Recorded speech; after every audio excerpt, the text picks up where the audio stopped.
ধন্যবাদ জানাই মালয়েশিয়া প্রবাসী ভাইদেরকে। প্রবাসী বলে তাদের কি আত্মসম্মান নাই? সম্মান আছে।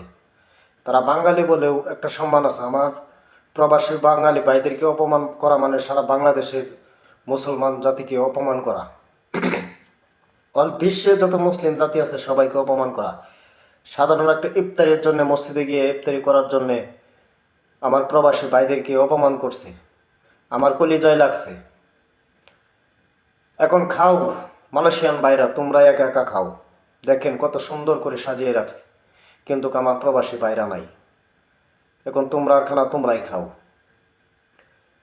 তারা মুসলিম বলে বা তারা প্রবাসী বলে, তারা দেশের মানুষ বলে, বাংলাদেশের মানুষ বলে তোমরা অপমান করে যাবা, তাই আমার প্রবাসী ভাইরা সহ্য করবে?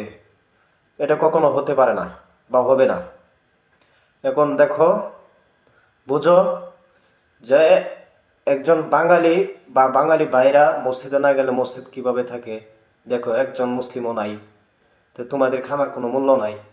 কি মূল্য আছে তোমাদের খানার? তো সবাইকে ধন্যবাদ, আমার প্রবাসী ভাইদেরকে ধন্যবাদ।